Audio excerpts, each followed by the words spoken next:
So welcome everyone. Thank you for joining today's session. This session is focused for Greystone Montreal students or graduates or those who are interested in starting one of those programs. We will be covering everything from authorization to work permit options upon graduation, and immigration pathways, inclusive of Quebec options. So lots of topics today.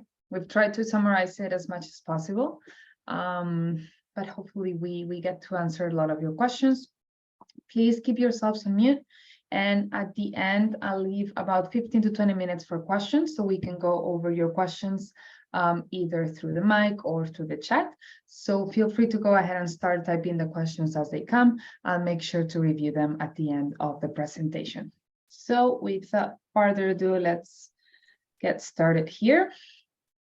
My name is Maria Garces. I'm a regulated Canadian immigration consultant here at Encubate. I've been with our team for almost 4 years now, and I've specialized in economic-based immigration, temporary foreign workers, and international students. I also speak Spanish, but we'll see that we have a team that speaks many languages, so we may be able to assist you in one of these languages. And although I initially started in our consultations team, now I work closely with our legal team, our caseworkers, to ensure applications are submitted smoothly. We also would like to introduce our founder and director, Mr. Basil Sauter, also a regulated Canadian immigration consultant. He founded Encubate many years ago, and thanks to him, we've had this partnership with Greystone College and ILSC. He has many years of experience in both US and Canada immigration, also focusing on the economic class.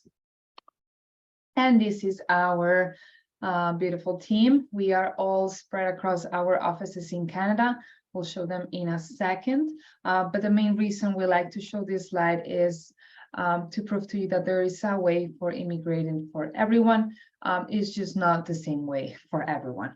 We'll look at many of these immigration options today, but to give you an idea, most of us here originally came as temporary residents and then transferring to permanent residency and citizenship even.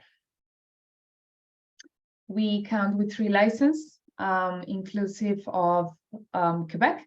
So we are authorized to assist you and represent you in any immigration-related matters across Canada, both federal, provincial, and Quebec as well.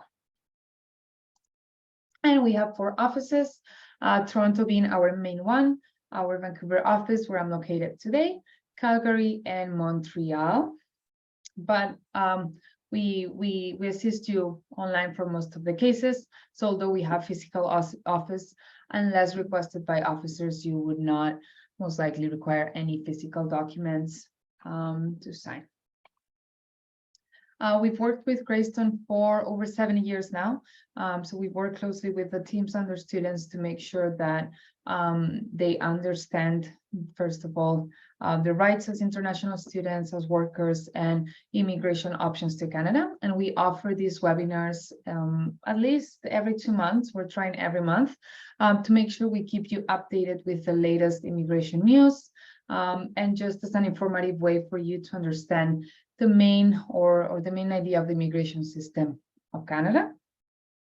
So keep an eye on the next webinars to come. We do offer our services in English, French, Spanish, Portuguese, and Arabic. So we're happy to assist you in any of these languages. And just before we jump into the actual content and the presentation, one last thing about us, and it's that the services that we provide, we classify them in 2. So temporary resident services, CRS, and permanent resident services, CRS. TRS involves anything from visitor visas to extensions to work permits and extensions of this. And permanent resident services, anything from, as I say, federal, provincial, nomination, applications, and citizenship. So let's start with the basics. If some of you are already familiarized with this, just hold on a few minutes and then we'll jump into the immigration options, the immigration system. But for those of you who are not so familiarized with your authorization and what you require to have in order to study in Canada, here are a few details. We will always need a study permit for any program that is over 6 months in duration. So make sure we have that if that's our case. In the case of Quebec, we will also need an approval from the government of Quebec, an authorization from the government of Quebec, which is called the CAQ. This is done now online, and we need this prior to applying for the study permit, must be valid for the entire duration of our studies. Okay. In addition to this, we may also have either a TRV, a temporary residence visa, or an ETA, an electronic travel authorization. And this will depend on your country of nationality. If you are from a TRV required country, you would have a TRV stamped on your passport. And this is what will allow you to enter Canada. We're going to look into this in a second. Or you may have an ETA if you are from a TRV exempt country. But again, this is based on nationality. Now, things to keep a look at, an eye on your study permits, document number, application number. Your UCI is your unique client identifier number with the government, and you will use that throughout the entire applications with IRCC. But most important, the validity days of your permit, always ensure that it covers the entire duration of your program, including also co-ops. If not, we would need an extension. And lastly, always please take a look at your conditions. If you originally came, let's say, with a study permit for an ESL program, as for an English program, and it did not authorize you to engage in any employment in Canada, when transitioning to a Greystone program, you will have to do a change of conditions as well in order to allow you to work off campus. So always check those conditions. If you have questions on these conditions, you can always send us an email. I'll be leaving our contact details at the end of the presentation. But very important to check those conditions and make sure that we meet with those requirements. Okay. Now, this is what an old CAQ looks like. Right now, they've updated a little bit, but the idea is the same, which is approval from the government of Quebec on your planned studies in the province. Always ensure that it's also valid for the entire duration of your program. And in some cases, we need to look at the end of the letter and confirm whether should the program be postponed, if the CAQ would still be valid, or we would need a new one. Again, for questions where you're unsure about this, you can always send us an email and we can assist you. This is, sorry, please everyone, if you could keep yourselves on mute, thank you. All right, this is the TRV that I was just mentioning a couple slides ago. So those who are TRV required countries, you get this stamped prior to coming to Canada, and this is a document that allows you to travel here. Once you arrive here, you get your study permit. And these are two completely different documents, and they're used for different purposes. A study permit will give you status and your authorization to work, not work, study in Canada. And a TRV, it's what will allow you to enter the country. So let's assume you come here, obtain your study permit, and you later on extend that study permit. If you don't apply for an ETRV, if you leave the country, you won't be able to come back if you have an expired TRV, even if your study permit is valid. So always ensure that both are valid in order to make sure that you can come back to Canada. If you are from a TRV exempted country, for example, Mexican nationals are eligible for ETAs, electronic travel authorizations, always ensure that you update that as well. And please keep yourself on mute. Thank you. ETAs are linked to a passport. So what we tend to see, and I'm saying this tips and tricks from experience from clients and other students that have faced similar problems. If we have updated our passport, for example, if we had to renew it, you don't necessarily have to update your study permit, but you will need to update your ETA because ETAs are linked to the passport. So same as the TRV, whenever we're planning to travel outside Canada and come back, always ensure that you have your valid study permit and your ETA that will allow you to travel. And, okay. Perfect. For all those who are just entering the room, please keep yourselves on mute. We'll be able to raise some questions at the end of the presentation. Thank you. Okay, now how to go about studies in Quebec, very similar to what we just talked, just a little bit more details on the CAQ. I'm not going to go through all these points because I assume that most of you would already have one. But generally speaking, we need to apply for the CAQ online, and depending on our country of residence, we may be requested to apply or include financial proof of financial capability in our application, but this is country specific as well. We do have an agreement with Greystone where we do process this service at no cost to the student. This is a complimentary service that the school will pay on your behalf. You would only have to pay for the government fees. So if you are in the process of applying for it or interested in applying for it, or you need to apply for a new one because yours is expiring, please contact us and we'll be happy to assist you. Now, we talked about study permit, authorizations, conditions. What can we do after graduation? How can we work in Canada?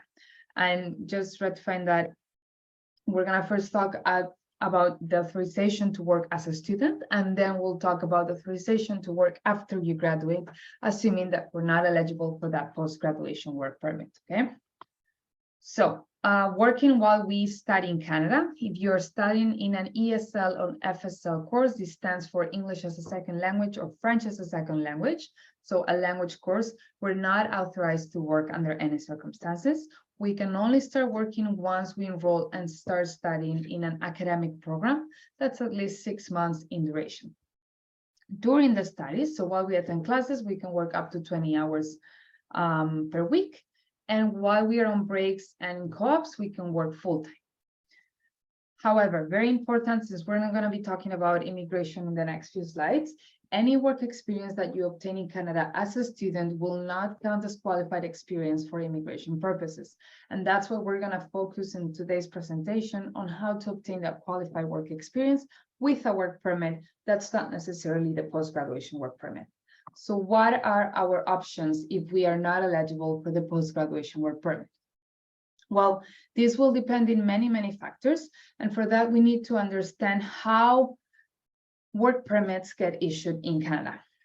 First main division or categorization that we need to do is the differentiation between open work permits and closed work permits. Open work permits are open in nature. They don't have any restrictions other than the validity date and certain occupations as listed in any other conditions for a study permit or work permit. What are some examples of these open work permits? These are the famous post-graduation work permit, open work permits because our spouse is an international student in a public institution or a skilled worker in Canada, or open work permits that get issued based on current public policies that IRCC issues, such as the one we've seen for Ukrainian nationals, Iranian nationals, Turkish nationals, and so on. Now, let's move into the closed work permits. They are closed because they're restricted in one category or another. Closed work permits can be restricted based on the employer. So we may have employer restriction that states that we can only work for that employer, or we can maybe restricted based on our position. This is not as common, but it can also happen. Now, what this means is that that permit would be issued based on having a job offer. There's two types of valid job offers that we need to look at within this closed work permit category. We have job offers supported by an LMIA, a labor market impact assessment, and we have job offers supported by LMIA exemptions. Let's start with the first one. What does an LMIA stand for? What does this mean? LMIA, it's a labor market impact assessment. I will explain it in the next slide in detail, but it's basically a sponsorship process, a process by which the employer aims to demonstrate to the government that they did not find anyone qualified in the Canadian labor market to fulfill that position, and hence they're requesting permission to hire a foreign national. That's in a nutshell. We'll go into the details in the next slide. But then this process may come in different ways. We may have LMIAs that are issued to support permanent residency application. We may have LMIAs that they're applying under the global talent stream. and get priority processing if it's in certain occupations. And then we have the facilitated process for Quebec employers, which is very interesting, and we'll discuss it in the next 2 slides. Now, let's leave LMIAs on the side because I'm going to touch more on this in the next 2 slides. And let's look at LMIA exemptions. LMIA exemptions, as the name indicates, we're looking at codes that exempt the employer from needing to demonstrate that they've tried to hire someone in the Canadian labor market. So they exempt the employer from the LMIA process and allow the foreign worker to apply directly for a work permit. What do we find under these LMIA exemptions?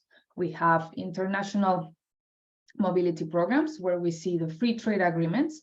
For example, the one with Mexico and the US, CUSMA, previously known as NAFTA, countries that also have free trade agreements with Canada, Chile, Colombia, Korea, Panama, and many others.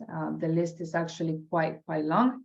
And what these free trade agreements really mean for you, or what you need to understand about these free trade agreements, is that in these agreements, there's been positions that have been agreed between 2 countries that allow a free mobility of skilled workers and technicians between these 2 countries. What I mean with free mobility is that it exempts the employer, where the job offer is being issued, from needing to do that LMIA, and we can directly apply for the work permit, but only in those positions under certain circumstances. So we would have to look this case by case, understand what type of job offer you're getting in Canada, and then looking at the specific free trade agreement for your country to make sure that we can go under that route. If we can go under that route, then the next step would be for the employer to submit an online job offer.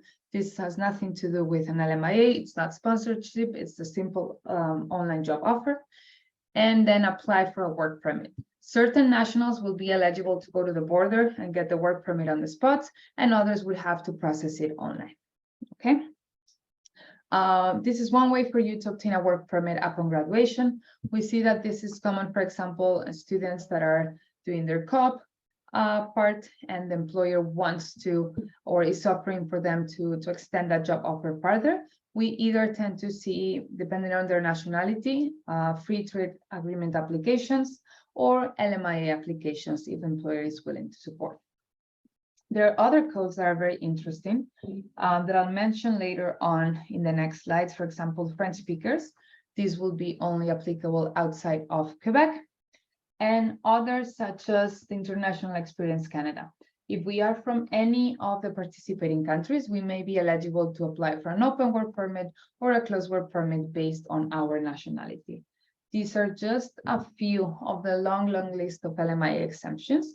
And it just comes to say that it is really a case-by-case scenario where we would look both at the job offer that we have from the Canadian employer and at your circumstances, your country of nationality, what is your expertise, what is your experience, and then we will match it with a possible route to apply for that work permit. The great thing about any of these permits, closed work permits, if we compare them, for example, with an open work permit, a post-graduation work permit, is that upon completion of 1 year of experience in Canada under that work permit, we get 50 points in our express entry profile, which is the federal system for immigration. So it presents an advantage from a federal immigration level that we'll touch and we'll look into in the next few slides. And I'm just going to take a sip of water here. All right. So here we go. We just briefly mentioned the process of the labor market impact assessment, LMIA. Here are the details as promised. How does an LMIA really work? First of all, we need to have a job offer from a Canadian employer, and that job offer must be offered at median wage, meaning that we would have to look at that position for that region and confirm that the median wage that we're being offered matches with that listed on the ESDC website. The next step is for the employer to advertise this job position for 4 weeks, so for 1 month, in 3 different advertising platforms. One of them has to be Job Bank, which is the government's job search platform. during this, we call this a recruitment process. During this recruitment process, the employer has to interview and invite for an interview all those candidates who are Canadian citizens or permanent residents and who meet all the requirements of the position. Remember that the purpose of this exercise is to demonstrate to the government that you've tried to hire from the Canadian labor market, but you have not found anyone. So once those 4 weeks are over, we wrap up the application, we prepare our findings, and we explain to the officer what were the findings of those recruitment process. The employer will then have to go on a quick, or let's say a not so formal interview, not so formal interview with ESDC. ESDC, by the way, it's not immigration. This is a different branch of the government. ESDC stands for Employment and Social Development Canada, and they are the ones who will determine whether hiring a foreign national will have a positive or a negative impact on the Canadian labor market. If positive, then you can go ahead and apply for your work permit with your positive LMIA. But if negative, then it means that the officer was not satisfied with the recruitment efforts or was not satisfied that there was no one else who could fulfill that position. Okay, processing time right now is anything from 2 to 3 months, although we're seeing some delays in some applications. Now, how does this differentiate from the facilitated process that we find for Quebec employers? Well, MIFI or Quebec has put a process in place where it facilitates for employers to hire foreign workers. How? Well, it removes the recruitment period from the process of the LMIA application. They still have to apply, they still have to submit an application, but it makes it much easier by not having to post the job ads and not conducting that advertising period. So it would be basically an application of demonstrating how the candidate that we found is qualified for the position. And it will also shorten the total overall time, because we no longer have to wait for that month of advertising. We can shorten it to the processing time, which could be 1 to 2 months. The job offer must be in Quebec. It can be in a job tier classified as 0, 1, 2, 3, and 4. So these are a mix of both qualified and semi-skilled job positions, and it has to meet the median wage. This is a requirement along all LMIA applications. So we need to look at the median wage. However, the job offer or this specific stream does not extend to any and every position in Quebec. There's a specific list of occupations that they can be eligible for, and I will be sharing this with you. When we get to the question section, I can't access the link now, but I'll share it when we get to the questions. The list is very, very long. A lot of positions from marketing coordinators, HR, finance, research, many positions are in the list. And I'm sure you will be able to find something within that list. So the main difference is that the employer is exempted from the recruitment efforts, and they will not have to go through that process of interviewing candidates. However, there is an extra step we have to do here, but it gets done simultaneously at the same time as the LMIA application, which is the CAQ application. Just like you needed permission or an approval from the government on your study plans, you also need one for your work plans, for your intended job offer in Quebec. So that's a CAQ application that gets processed in parallel with your LMIA. And once we have both the LMIA and the CAQ, we go ahead and apply for the work permit. All right, that's for work permits and work authorization, or that's at least as much as we could write down and sort of shorten it, because we could talk about this for hours. But now we're going to move on to actual immigration programs and how to immigrate as a skilled professional in Canada. Here we've summarized the main avenues. This does not mean that these are all the avenues whatsoever, but under the economic class. So we're looking at any and at least some of the immigration pathways under the economic class in Canada. We could use a combination of being advanced in one of Canada's official languages. We could use a combination of both languages in Canada at an intermediate level.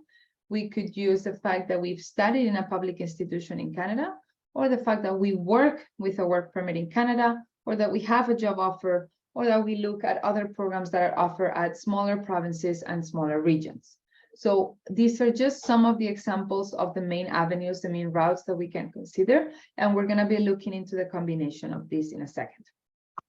I will start with the federal program, so express entry system in specific, and then in the next few slides, we'll jump onto Quebec as well. So for express entry, when I say federal, we mean any province outside of Quebec. So any province and territory outside of Quebec, anyone who is intending to reside in a province outside of Quebec is eligible to apply for express entry. Very important to note is that being physically present in Quebec does not prohibit you or does not stop you from applying for express entry, but your intentions of moving out to the province need to be demonstrated in the application. We need to prove to the officer that upon X and X event, we will eventually move out and go to X and X province. So proof of this is required in these applications, and it will be up to the discretion of the officer to believe or consider whether you would actually be moving. Now, what are the factors that get taken into consideration in express entry? Well, express entry, it's a point-based system. So it ranks and selects candidates based on a specific score. And every 2 to 3 weeks, they'll come and issue what we call a round of invitations, a round of ITAs. Invitations, anything from, we've seen as little as 800 to as big as 6,000 invitations. It really depends on the rounds and the quota, get issued to the top candidates. So it's not a first come, first serve invitation basis. It's a best in, first out, as in only the top candidates get selected to apply. Now, factors to consider here that will build that score are languages. So our level of English and French, or just English or just French. Thank you. Number 2, level of education. So if we have completed our highest level of education outside Canada, we highly recommend to go ahead and do your ECA, your educational credential assessment. You will need this if you will open an express entry profile and you want to claim points for your foreign studies, bachelor's degree, master's degree, whatever that is. But you need to go through this equalization process of an ECA. Factor number 3, also very important, and the one that will determine which program you apply under in the system, it's the work experience. If it's inside Canada and at least 1 year, in a qualified occupation, we can look into the Canadian Experience Class program. And if our experience is solely outside Canada in a qualified occupations completed in the past 10 years, then we can look into the Federal Skilled Worker program, both managed under the express entry stream. And last, but definitely not least, age is also a factor that affects our score. Fortunately, there's not much we can do about it. So in cases where we have clients that they have lost quite some points because of age, we try to compensate with other factors such as a second language like French, relatives in Canada, or a high level of education. So it's a dynamic system. Our scores go up and down as we add or remove details. But the most important thing to keep in mind here is that opening an express entry profile does not mean anything if we don't have a plan. So opening an express entry profile without knowing what will your expected score be, it's worthless. Just because, and I've seen this all the time, we need to really take a look at what is the current score being selected. Are we really gonna go through all this work to not be able to receive an invitation anytime soon? Why? Because applying for express entry is just expressing our intention, expressing our interest to apply for permanent residency, but it's not an application. And if we do not get invited to apply in one of those rounds of invitations, we're going to be waiting there until our profile expires. So it's important to calculate beforehand what would be that expected score and whether we would be within the range of selection in order to avoid any wait time that may make us lose time in Canada. And we could, for example, focus in other programs such as provincial programs. Okay, just so you know, the current draws. This is a bit updated as of today because there was a new draw, but anything that's below 490 and you're not in what we call a priority occupation, does not or will not receive an invitation. And I'm going to move to the next slide because I need to explain the new draws. Okay, perfect. So what do we do to improve this score? What do we do to get to that 490? Well, we have to really master our language, one of our languages, English or French, at least at an advanced level. Ideally, both languages, that's when we get past the 500 points and when we can really predict that invitation to apply. Educations, in order to maximize our score in education, a master's degree or above, but also a combination of your bachelor's degree or your 3-year program from back home in combination with your 1-year Greystone program Canada will give you the same transferability points as a master's degree. So this is what we have mentioned here. Doesn't matter if it's public or private institution, it's the level of education that we're looking at. We're looking at 2 or more certificates or 2 or more diplomas. However, very important, if you are graduating after August 31st of this year from Greystone, Montreal, you will not be able to claim the points for studying Canada, the 15 points for studying in Greystone, Montreal, but you will be able to claim the points for the level of education on transferability. Okay, now very important and something very new are the new category-based draws. Up until last month, Express Entry worked in such a way that it invited candidates to apply who had a certain score. There were not other factors taken into consideration other than the score and maybe the program. So for example, they had federal skilled worker draws or Canadian experience class draw. But what the government has introduced is the category-based draws. What are these categories? First of all, important to understand that these category-based draws will run in parallel with the general draws. They will not replace the current system of inviting candidates in the general pool, but more so far from what we've seen in the recent draws is that more invitations to apply or more allocation is given to those category-based draws or category-specific draws rather than the general draws. We'll see that in the next few slides. What it also requires us is to either have an upper intermediate level of French, so a CLB7 of French, or to have experience in one of the in-demand occupations in the past, have experience in one of the in-demand occupations in the past 3 years, at least 6 months of experience. Please, all those who are joining, kindly keep yourselves on mute. Thank you. All right, so what are the categories? As I just mentioned, we have the French language proficiency, so we need to have at least a B2, an upper intermediate level in French, and this is in all disciplines. I know Quebec only requests 2 disciplines, but the federal government requests all disciplines, speaking, listening, reading, and writing. And then the occupations that we're looking at here would be healthcare, STEM occupations, which stand for science, technology, engineering, and mathematics. There's a long list for this one. Then trade and transport occupations, and lastly, agriculture and agri-food. Right now, these are the categories for 2023, and these are subject to change every year and up to discretion of IRCC or the government. Right, so how do the invitations look like? What is the score? How many invitations are they issuing? I need to update it because there was a draw just today, but I just didn't have time to update it. But here we can see that the focus so far, since it launched over a month ago, it's been for healthcare, French, and STEM. In fact, there's been the one that took place today was for French. So the government is really pushing for French speakers outside of Quebec. Again, we're gonna look at immigration options in Quebec in the next few slides, but I also really want you to think about, once you complete this Greystone program, what would your French level be at, and how can you utilize that French outside of Quebec?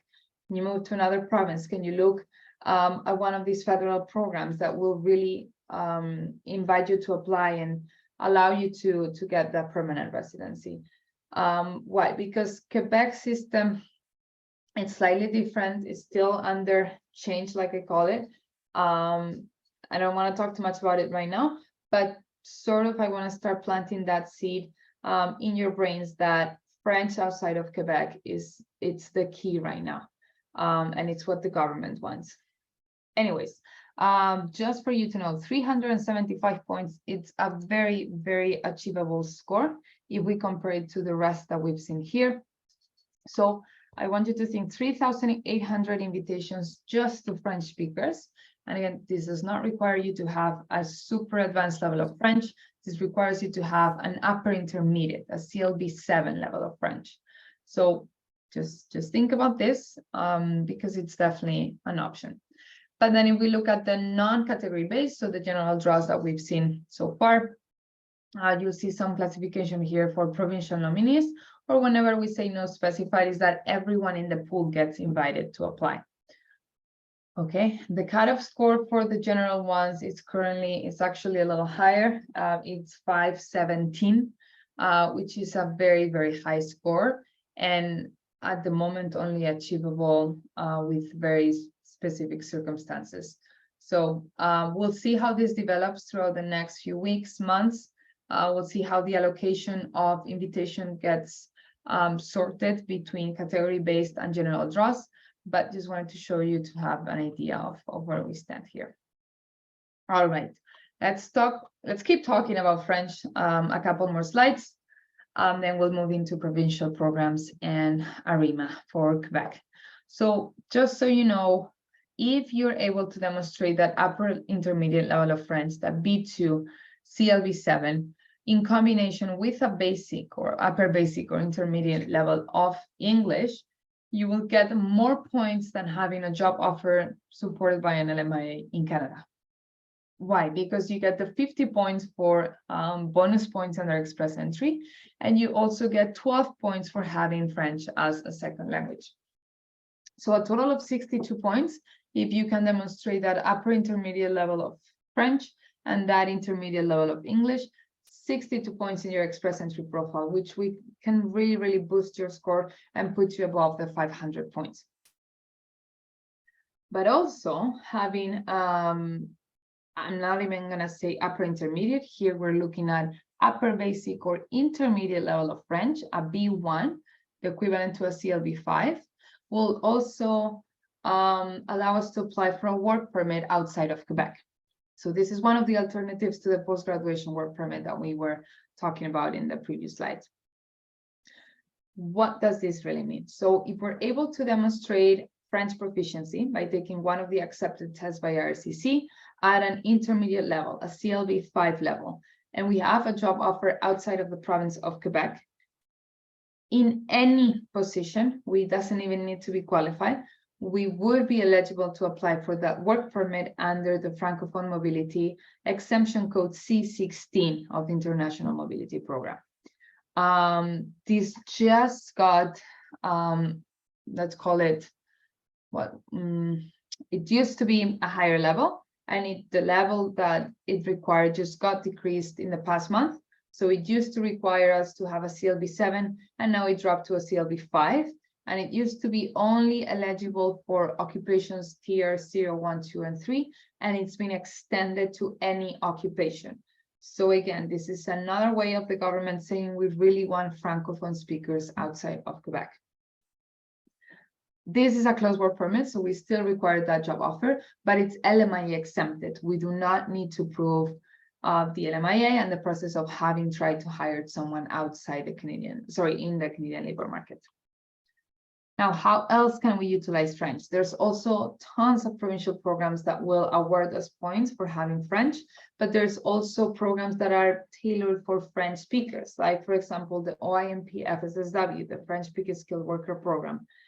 This will require us to demonstrate both English and French. French has to be at an upper intermediate level. We do not require a job offer. We do not require experience in Canada. We do not require education in Canada. We just require to be within the selection range and have the following scores in the language tests. I put IELTS as an example, but you can also take your CELPIP, and I put TEF, but you can also take TCF. So we need to have at least a bachelor's degree completed outside Canada, as long as we do our ECA. We need to have at least 1 year of experience inside or outside Canada. You need to have that intermediate or upper basic level of English, upper intermediate level of French, and have be eligible to open an express entry profile because it's a program that works with express entry. This, as of today, the score is 375 points. Actually, might have been a bit lower than that. There was one just last week, but it's in the 300s, which is, again, a very low score for this specific program, and it's not occupation specific. Okay, so another proof to you that outside of Quebec, French is really in demand. But what other immigration options do we have available at a provincial level if we do not have French? Right, again, this is outside of Quebec, assuming that we move to another province after graduation. We may get invited to apply because our experience back home or here, it's in an in-demand occupations. A lot of programs have these, like Ontario, British Columbia, Saskatchewan, and Alberta. And these occupations tend to change every once in a while. So it's not a fixed list, and they tend to update it as the labor shortages get updated, again, outside of Quebec. We also, actually, all these options are outside of Quebec, so we'll just ignore the last line. But another option would be through having a job offer by an eligible employer outside of Quebec in a qualified occupation 0, 2, 1, 2, or 3. Another option would be by demonstrating the experience that we have in that province, but for that we would need to have a work permit. So we go back to the first slide of how to get that work permit and what options do we have. But after that long-term PR, we can also utilize that experience to immigrate under one of the provincial programs. And lastly, whether we decide to study in a public institution in any of these provinces. Now, the question that you've all been waiting for: how do we apply through Quebec? All right. The reality is that the immigration options in Quebec have been very limited and have been changing in the past few years. Requirements for programs have been updated since 2020, for example, and the requirements, or let's better say the factors that we need to have to get selected under their skilled worker program differ from those on express entry. Let me explain. Just like the federal program, like the federal government uses express entry as a system to select candidates, the Quebec government uses Arrima as a system to select candidates. Now, the point allocation is completely different. Quebec takes into consideration different factors as well, such as the field of studies, whether your occupation is in demand, not. So the calculation is a bit more in-depth than express entry. And another thing is that we're either going to require a very advanced level of the language to get, and in this case is French, to get to the score that they're currently selecting under, or we're going to need a job offer outside of the Montreal area or have experience in an occupation that's in demand. Just so you know, occupations in demand right now are IT and healthcare. So we need to have experience in an in-demand occupation in order to have chances to Arrima, but we will also need French as our primary language. If we get invited through the system, we'll be eligible to apply for the CSQ, the Certificate of Selection, Permanent Selection. And once we come with a CSQ, we can go ahead and submit our permanent residency application with IRCC, with the federal government. Again, if you believe you have the experience, the education, and most importantly, the language to apply under this program, please feel free to contact us and we'll be happy to tell you further. As an alternative to this, we also have the PEQ, which is let's call it the experience program. It's equivalent to a provincial program in Quebec. We have two main categories here. We have the temporary worker Quebec experience program. Here we need to have 2 years of work experience, so 24 months of work experience in a qualified occupation 0, 1, 2, or 3. We need to have a valid work permit at the time of application, and we need to have obtained that experience under a work permit. along with a B2 in French, so an upper intermediate level in French. And our spouse, if we have an accompanying spouse, they would need to demonstrate a CLB4 in French, which is a basic level in French, but it's still required from Quebec. Okay, and the other section under the PEQ is the student graduate stream. Here we have two options. We have diplomas and bachelor's degrees, and the other option here would be for master's or PhDs. However, the length of these diplomas, the length of these programs must be at least 2 years in length, which is equivalent to 1,800 hours of studies in Quebec. We need to, on top of that, accumulate 1.5 years of experience, so 18 months of work experience in a qualified occupation, and demonstrate an upper intermediate level of French, a B2 in French. Whereas if we come to study a master's of a PhD, the requirement for the work experience gets reduced to 12 months instead of 18. Also in a qualified occupation, and the same process as before, we would be applying for the province, with the province for the CSQ, which will later on enable us to apply for permanent residency. So Quebec options are more limited. They will all require us to have French, either have experience in one of the NOCs that are in demand. This experience can be outside inside Canada on top of having that French, or have a job offer outside the Montreal area, or then go through the PEQ. But for this, please keep in mind that Greystone's programs don't qualify for the PEQ program. So that's why we recommend for you to focus on this one, on the temporary worker program. So obtain that work experience. In terms of time, it will end up taking you less than actually studying with the other program. And upon 24 months of experience, apply with this program. And we're about to jump to the questions. Just wanna quickly mention that, as you can see, there's a lot of options, there's a lot of information, and we offer consultation and assessments to actually walk you through your own assessment. So we will look at your circumstances, we will prepare a report with your options, both at a federal, provincial, and Quebec level, and provide you an explanation with what each of these mean and what are the next steps. What's that immigration plan that we need to work on for you to achieve permanent residency in the next few months or years. We also offer a call to do this, obviously. So we jump on a call and we explain to you this over the call. And we prepare that report and share it with you with all these immigration options. You can either schedule a consultation going through our website. There is a fee for this consultation, it's $350.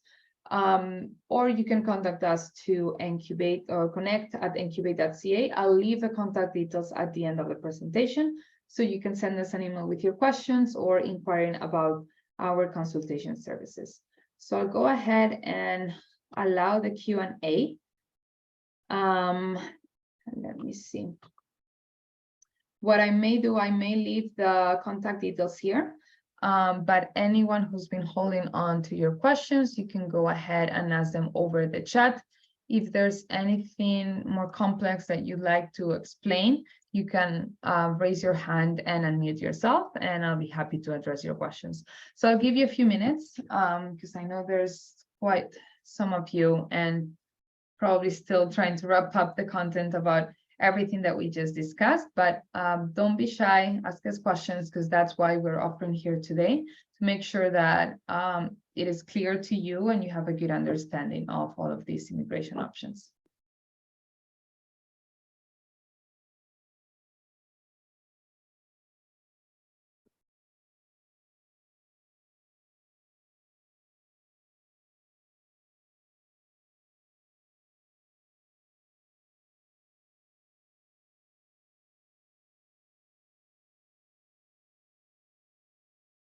Yes, I see Danielle has a question.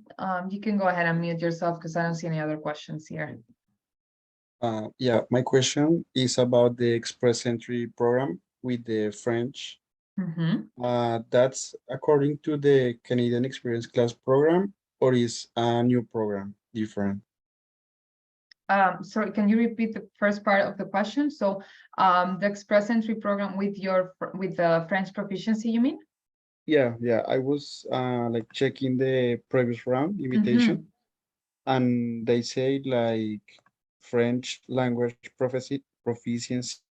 Yes. So it's a new program, or is the same express entry with the Canadian Experience Class program, or is something Right. new?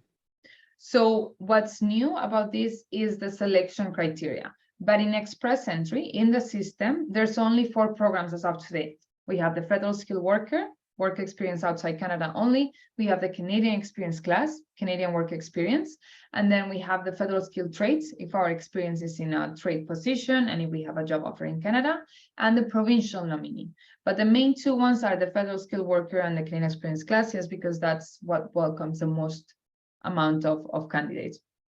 This has not changed. What has changed is the selection criteria. So what the government has done is they go into the pool and they look into those who have French proficiency and invite them to apply. But these may be candidates that are eligible for Federal Skilled Worker, or that are eligible for the Canadian Experience Class or the Federal Skilled Trades. They are not specifically focusing on a program, but they're specifically focusing on a factor on your language. So it's new, the way that they're selecting them, but it's not a new program that you become eligible for, that you need to apply for. It's basically, if you open your express entry profile, you're eligible under one of the other programs, under the one of the 4 that I mentioned, and you have that French proficiency, you will get selected under that. Okay, thank you. You're welcome. Okay, now I see more questions here. Perfect. Angela's asking, can a job offer boost our points in the express entry system? Yes, absolutely. It can give you anything from 50 to 200 points. 50 points if the job offer is in a tier 0, 1, 2, or 3, and 200 points if it's a 0, 0, if it's an executive or senior manager position. But for that, in order for the points to count in express entry, we either need to have a job offer supported by an LMIA, so employer sponsorship, or 1 year of experience under our closed work permit issued based on an LMIA exemption. So for example, you apply for a work permit based on the CUSMA treaty, the CUSMA agreement, and you complete 1 year of experience under that work permit. After that 1 year, you're able to claim the 50 points and it will boost your score in express entry. Next question, what happens with my husband's work permit when I apply to my PGWP? Great question, and something that a lot of students don't take into consideration. His eligibility to apply for an open work permit changes, just like yours changes from a student to a worker. So whenever you apply for that open work permit, you need to demonstrate to the officer that you are employed in Canada, and you can demonstrate so by proving an employment reference letter that states your duties, your position, start date, salary, but also 3 pay stubs. So if at the time of your PGWP application, you're not employed, do not submit an open work permit for him because he will get refused. But if at the time of your PGWP application, you're employed and you can demonstrate all those documents, then you can go ahead and add him to your application. However, it will be up to the discretion of the officer to accept his permit or not.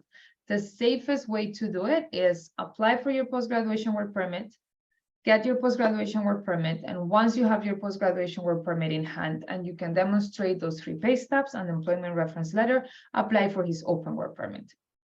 Okay. Deborah has 3 questions. Okay. I am currently working with an unpaid internship. Do I need to apply for the PGWP after college, even though it's unpaid and voluntary? So your current position does not affect your PGWP. So as long as you graduate by August 31st, you will be able to apply for that post-graduation work permit, assuming that you met the rest of conditions. So no breaks for over 150 days, you attended your classes in person, the rest of the PGWP eligibility. However, your internship does not limit that. If the school approves that internship for you to complete the program, you would be, it would not be an impediment for your post-graduation work permit, okay? Can my husband continue working without me? not applying for the PG. I think we answered this question when I answered to Daniel above. So if you transition to a worker, oh no, it's continue working. If he has a valid work permit, he can continue working regardless of what you do. But whenever it comes for his time to apply for that open work permit, just make sure that you are employed and you have those the proof of income and that employment reference letter. And can I do the francisation full-time without applying for the PGWP, or is it mandatory? And the part, I don't understand your last question, sorry. But the francisation does not affect your PGWP. My recommendation would be to apply for the post-graduation work permit as soon as possible. Just keep in mind that you will not be able to apply if 6 months go by and from your graduation date. Okay, I'm not sure if you're asking whether the mandatory part is the francisation or the PGWP, but they have nothing to do with each other here. And then I get another one. Which immigration path would you recommend for a 20-year-old student who doesn't have skilled experience and just has Greystone diploma? That's a good question. We would have to look at other factors such as country of nationality, such as language proficiency. But my general recommendation, if you don't have any other education other than Greystone, is to continue furthering your education in Canada. And once you do so, start acquiring experience. The problem is that applying under one of the LMIA exemption codes or an LMIA, we're going to have to prove to the officer that you're qualified, that you have the experience to do the job. And without that, we're really going nowhere. So focus right now on continuing that training. Focus right now on continuing those studies. And if you land on a job offer that suits you, that suits your skill set, your experience, then we can consider applying for that work permit. And definitely also consider French proficiency. So focus on your French, because this will, even if you're not eligible as of today with your current experience to apply under express entry, it may open up questions for you to apply for work permits, for example, like the C16, like I mentioned. Okay, Alejandra has another question here. Does Greystone College offer free? I have no idea about this, Alejandra. You would have to check with your student advisors, because unfortunately I do not have information on whether they offer French courses for free. So highly recommend you to put in touch with the student advisor, okay? Another question about the same. I already have an ECA and I have experience in one of the categories. What else do I need to be eligible? You need to be eligible to open an express entry profile. So you would most likely have to take one of the language tests. Well, not most likely, for sure, in order to open an express entry profile, and make sure that you meet the 67 points out of 100 whenever we do a pre-calculation of your score. Again, we can do so through one of our consultation services, but generally speaking, you would need your ECA, you would need proof that you have that work experience, at least 1 year full-time work experience, and your at least intermediate level in one of the languages, either English or French, in order to open the profile. Once you open the profile, we need to look at what would be your score. If you are within the selection range. For STEM, it's still really high because a lot of the candidates fall under these categories. So we're looking at the 470s, 480s. So we would have to ensure that your score is within that range. All right, about the student visa extension process, I can start the program in the right time intake, and I will need to have one more month. Michael, if you could specify a little bit more your question here. Let me try to answer, actually. So if you started your program after your the initial intake, what you would have to do is extend your study permit with the new LOA, with the new letter of acceptance that states the new start date. This is also another complimentary service that's covered by our agreement with Greystone. The school pays for it. So if you just need to extend your study permit, you can get in touch with us at connect@encubate.ca. And we will be able to provide you with the details, the next steps, and you would only have to pay for the government fees, okay?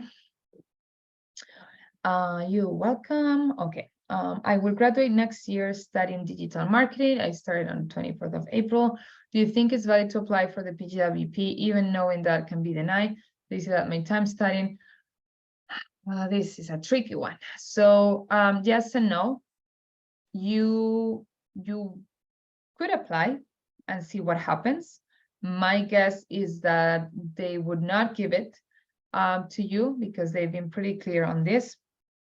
And it's obviously up to the discretion of the officer. The same application reviewed by different officers will be assessed completely different, but you could apply. My recommendation would be to not put all your cards on that route, as in, okay, I'm going to try applying for this post-graduation work permit, but at the same time, I'm working in this other pathway or in this other type of work permit or enrolling in this other program to ensure that we could obtain immigration afterwards. Pathway to immigration. In the meantime, you can also look for employers, start your co-op part, and see if that employer would be able to sponsor you or go through the facilitated process of Quebec. But my recommendation would be to have a plan B in case that PGWP doesn't work. Okay. Is it not advisable to apply for PGWP now? It depends. If you've graduated from your school, then yes. Actually, oops, I was trying to. Oh, here. Okay, so Cam, you asked previously which immigration path. It would depend, Cam. I would have to look at all your circumstances and see if you were to have any other chances at any other programs, but it's hard for me right now to give you a yes or no. We would have to look at your profile. So you can feel free to book a consultation with us or send us an email at Connect and we'll see how we can help you, okay? And then, can you apply for the post-graduation work permit without a current job? Absolutely, you do not need to be employed. The only time that you need to be employed is if you're applying as well for your open work permit of your spouse. So if your spouse wants to apply for the open work permit, then yes, you need to be employed. But if that's not the case, you don't need to be employed to apply for that post-graduation work permit. Okay, another question. A friend told me that the aesthetically area also applies for work permit. Aesthetically, we might need clarification on that word, Rodrigo. I would like to know if it's true and if the tattoo is included in the area of aesthetics. I see what you mean. Yes, so yes and no, as in there's not really a work permit exemption or a work permit program for this specific industry or this specific area. Again, it will be based on having a job offer. So should you have a job offer, then we have to look at your country of nationality, your circumstances, see if you qualify under any other of the exemptions and see if we can go through an LMIA exemption, or if not, your employer would have to sponsor you. But there's no specific public policy for this area, for this industry as of today. And then Angelo asked, I don't have other study or work experience, but I have an intermediate level of French. Fantastic. Should I also keep my studies or can I try to find a job? Now, it would depend in what context you're asking this question. As in, are you asking this question to enroll in another program? Are you asking this question to finish your current program?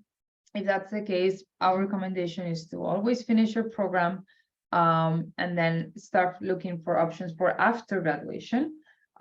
You can try to find a job, but remember that in order to be eligible for the C16, so utilize that French to find that work permit, it needs to be outside of Quebec.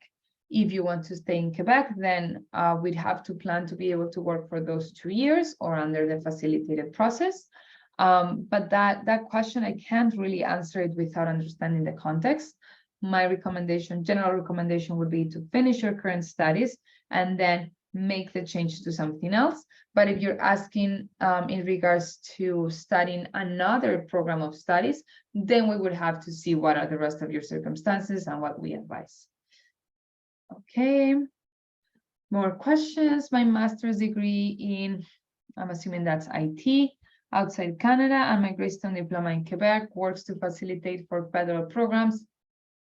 Right, so the combination of these programs will give you a certain level of education in your Express Entry profile. But you would have to do your ECA, your Educational Credential Assessment, for your master's degree outside Canada, okay? However, sorry, I need to rectify that. Because you have a master's degree, that's already higher than a combination of your bachelor's and your diploma.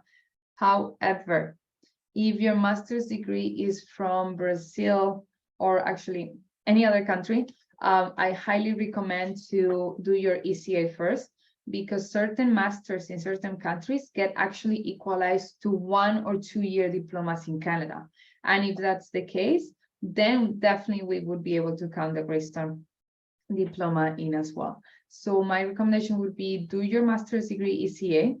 This is a report that will be valid for 5 years. And then use that together with your Greystone diploma to get points under the Express Entry transferability for education level. Okay, but to answer your question, yes, those studies pretty much get, you can use them or you can claim points for those for both provincial and federal programs. Okay, you're welcome. All right, thank you guys for being active and asking questions. I am almost running out of breath here, but I'll leave 1 more minute in case there's any last minute questions. As I said, we recorded this session, so we'll be able to share that recording if requested, so you can always send us an email. And if you have any specific case where you're really wanting to understand those immigration options, highly recommend to sit down with our team, understand those circumstances, and for you mainly understand what are those immigration options for you. There's cases where we have plenty of time to prepare, but there's others that we really need to start working on it now. And yes, we can help you applying for anything immigration related with IRCC. So we can definitely help you applying for your post-graduation work permit. Send us an email to connect@encubate.ca, and my colleague Gustavo will inform you more about the services, fees, and next steps. Okay. And can we have the PowerPoint? Sure. What you can do, Angelo, is send us an email mentioning that you attended today's session and that you'd like to receive a copy of the PowerPoint, and I'll be happy to share it with you. Okay. And I think that's a wrap for today. Thank you everyone for attending. We hope this was informative enough. And as I said, feel free to contact us for any questions. And we hope to see you soon in the next session that we host with Greystone. Okay. Happy rest of your day and take care, everyone. Thank you. Thank you for your time. Bye-bye.